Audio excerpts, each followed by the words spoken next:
Okay, so let's dive in. Of course, Halloween is a very beloved holiday in the U.S. Yeah. and in Europe. Okay.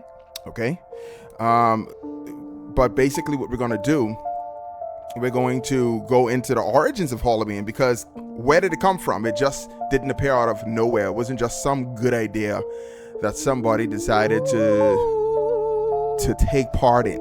Okay. That's the sound I was trying to make earlier. Okay, that was bad. Okay. So this, you got to put some vibrato in it next time. Ooh. Okay, here we There go. we go. Vibrato. Yes, my vibrato is vibratoing. Okay, there we go. Okay, so basically, Halloween as we know it today actually is very, very, very closely linked to the original festival that was held in the Celtic region. Okay, about 2,000 years ago, or a little over 2,000 years ago. That's not that bad. No, it's not. That's but not that long ago. That's very long. Oh, we That's 2024. Yeah, that's 2 millenniums. Over 2 millenniums. It's just rounded off to 2,000. Yeah. So basically, Halloween started in the Celtic region, and the Celtic region is just like the UK, mainly like in Ireland, Scotland, that area. And basically, the festival that they celebrated was called Samhain. It's not spelled Samhain, okay? It actually is spelled like Samhain, but it's Samhain. And it was a period where they would cut the years in half. They would have what's called the light season, and they would have what's called like the dark season. Basically, when it gets darker, when time changes, you have less sun. Winter is coming. And it was also the time where they basically said that the veil between the living and the dead was especially thin. Okay? Yeah. So which means you can cross some boundaries there. Okay. Okay, there we go. Okay, so what they did, they actually put on costumes. Okay? Particularly masks that depicted animals, sometimes monsters, sometimes they had like animal skins on, and they did this so that they can disguise themselves. And some say, and I'm guessing probably through the centuries some practices changed, but it was done because they wanted to disguise themselves from bad spirits. Sometimes it might have been spirits of somebody who didn't like them, who died. Yeah. And, they didn't want to be messed with during that. So they disguised themselves. You need to hide from. There you go.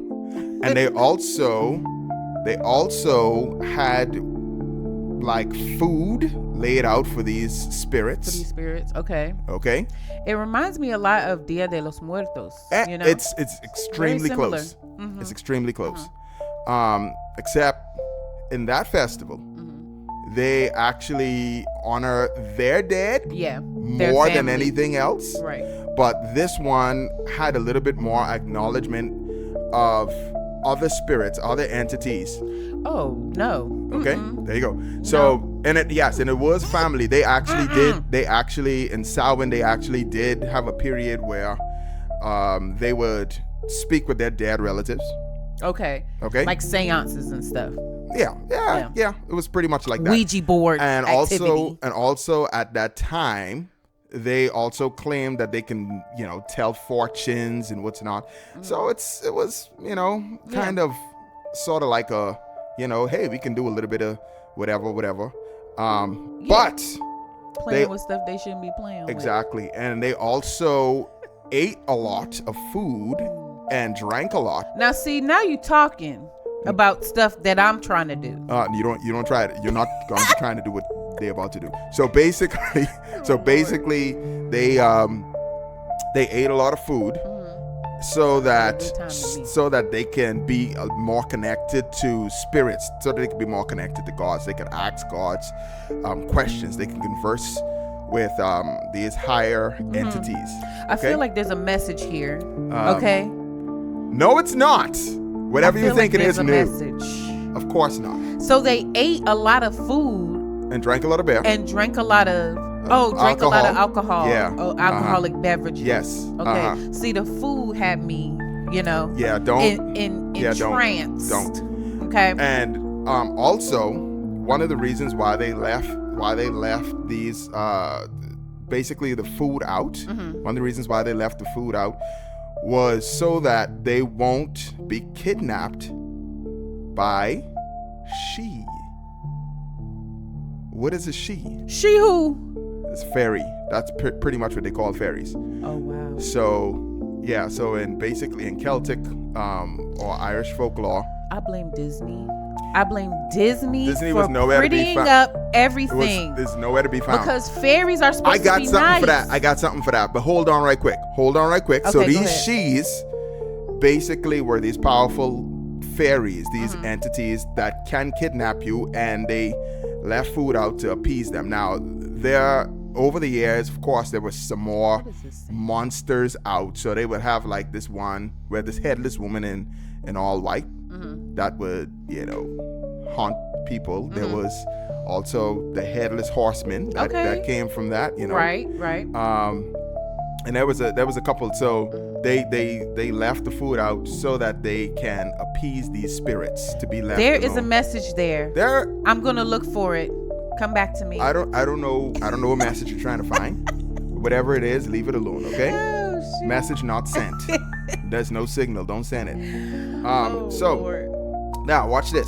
So Good message. of course, as the Catholic, church starts to spread its influence, the Roman Empire began to grow in that region. The Catholic Church oftentimes tried to replace these popular pagan practices. Right. Say that 3 times. Popular pagan Popular practices. pagan practices. There you go. These popular pagan practices. And basically, they replaced it with what was called All Saints Day. Mm-hmm. Okay? Yeah. Or basically Hallows Eve. Right? Which is where Halloween derives. And Somebody was tie tongue and Right. they couldn't say Halloween. right. Halloween. And it was the eve of All Saints Day, okay, which was October 31st, when Halloween is celebrated, right? Or Samhain it was celebrated, and so basically they sort of was like, tried to hey, take it over. we'll Yeah. do something similar. So instead of dressing like monsters and what's not, and basically trying to appease these evil spirits. They would dress like saints who are, martyrs. Yeah. Also, they would dress like demons and devils as well, Okay. I guess, to depict the Balance. I don't know. I have yeah. no idea. evil. And know. also, they would also have that time to honor their dead relatives. So it was pretty close to what Samhain was. Yeah. But they tried to, like I said, make it in a Yeah. Christianity point of view. Put a dress on a pig. Yeah. Yeah. Yeah, Basically. for lack of a better word. Now, watch this.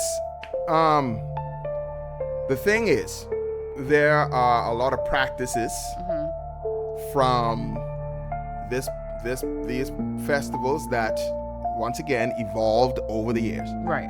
So as it began to spread throughout Europe, there were more things added to it. Okay, Okay. like trick or treat. Okay. That's when you get all the candy. But it didn't start. But it didn't start out exactly like that.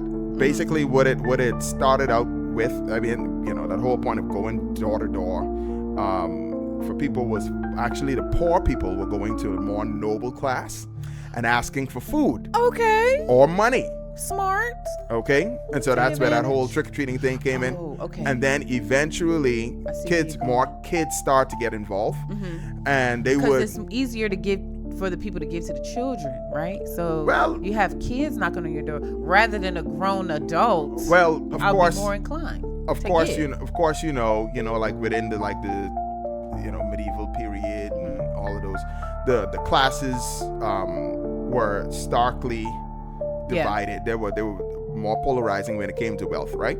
So you probably didn't have like a middle class Right.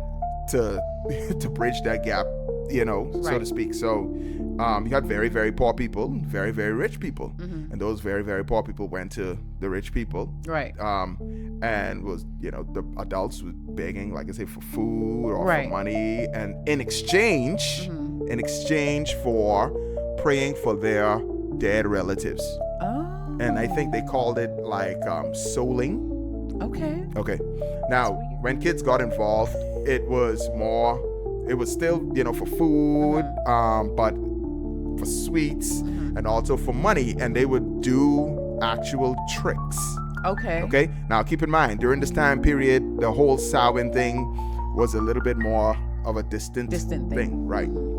So basically, the kids would do like tricks, or they would tell like jokes. Okay. But when I say tricks, it was more like, hey, I'm gonna let me show you what I could do, and they would do something stupid. Oh yeah, that's total kid behavior There you right go. there. Okay. That's absolute And they would do children that. behavior. Now, Look what I can do. as the years progressed, okay, it started to turn a little bit more mischievous. And so the tricks were actually like pranks that they played, and then it started to evolve even more into things a little bit more sinister. So you had more violent acts. So pretty much what happened, especially by the time it reached to the United States, like during the Great Depression, In true human fashion. they would say, hey, if you don't give me A treat. a treat, I'm gonna mess your house up. Yeah. Okay? Or, you might be threatened with violence. Right. And so Hence the toilet papers on trees and pretty much eggs on your door. Yeah, pretty much. But what started to happen was the government was like, look, this is starting to get out of hand. It's starting to get too dangerous. And so they actually considered banning it. Oh, okay. And so basically what they said was, look, we're gonna take this whole energy that you got, Yeah. and we're gonna put it in a little bit more of a family oriented way. So they started to like use like town halls or like places where people could gather, maybe like parks or something like that, Yeah. and organize festivities surrounding the event just to Right. sort of make it more family oriented. Yeah. And of course, that's how we get trick-or-treating today, and it Yeah. still went back to its roots. So that is your brief history of Halloween. All right.